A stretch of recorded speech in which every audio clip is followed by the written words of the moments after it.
Lauren Jackson, basketball superstar, multiple Olympian, she has won titles all around the world. However, Lauren grew up in country Australia. It's quite a shy type. All of a sudden, as a young lady, she had to move to America and take on the best in the world. And Lauren realised how fierce she needed to become to tackle the best. So you walk into Seattle as a young girl, all of a sudden you're the #1 draft pick, you're from country Australia, the franchise player, like no pressure at this stage. What's it like assimilating into a different lifestyle, a different basketball style, a different everything? Well, it was that first year I felt like I really had to prove myself. So we played at the 2000 Olympics. The whole Lisa Leslie hairpiece incident happened. And tell me about that while we're at it, because people go, what's she talking about? Well, in the grand final, the gold medal match against America, Lisa Leslie, who was their centre, she was an amazing basketball player, also one of the best ever.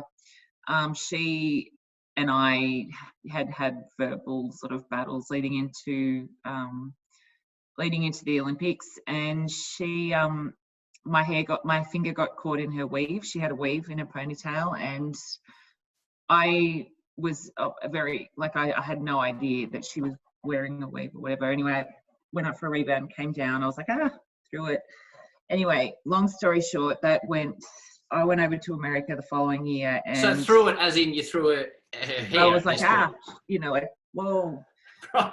That I've done something, anyways. And then, it was a moment at the end of the basketball game. They were up 20 points, and it was one of those things, like timing's everything, It was a big story at the time, though, because it was portrayed as that you'd gotten a blue with her and ripped her hair out on purpose, which you obviously hadn't.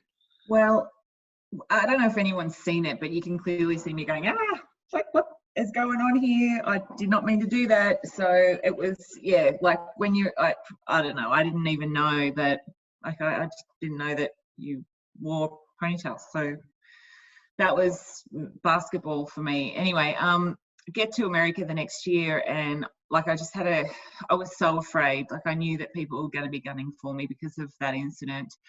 And I just all I could think about was that rivalry, and I couldn't sort of see beyond that. So I went over to the WNBA, and I just knew that I was going to have to fight. I knew it was going to be a fight, and I was scared. I was so scared.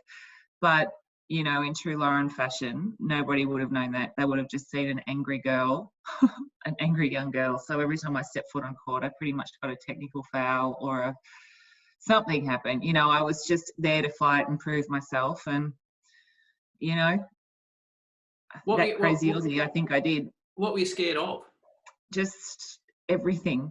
Like I was just so young, and I had no idea what I was walking into. So it was definitely the talent level of the athletes, because they were incredibly talented. They obviously, all those girls are like athletic. You're playing sort of day in, day out against people that want it more than anything. And then even in training camp, I remember our coach, he had this one drill where there were no boundaries. And it was just get the ball and score, no fouls, no out of bounds, like just go and play. And I mean, kids were fighting for this was their career. They wanted to be on a team, and they would, after that I was like, I am not doing this ever again. So I made sure I went back to training camp later because I just didn't want to have to go through that stuff. But look, for me, I think I sort of had to go over there and prove to myself, number one, that I could do it. And then number two, that, I could stick with it, and something that if I was going to be the best basketballer in the world, I had to be good over in that league. So a couple of things to come out of that. So were you a hard worker? Were you trying to work harder than your teammates, or were you just doing what they were doing? How did you approach? Training, but no one, like if someone scored on me, I'd go back 5 times harder to make sure that didn't happen again. I was that person. Like when I was on the court, I would fight. But that was a competitor in me. That was what made me who I was as an athlete. So, was I doing any more work than anyone, particularly when I was younger? Probably not. But I guarantee you, when I was stepping foot on that court, you weren't getting by me. Hey guys, Howie here. Thank you so much for watching the Howie Games YouTube channel. We really appreciate it. I hope you enjoyed it. I hope you watched plenty more clips. Now, if you want to get the full podcast from the clip you've just heard, you can see the full link on the description. If you want to subscribe to the Howie Games YouTube channel, which we would love, just click on the button below. And if you want to see more content from the Howie Games, over to your right, all the clips are there.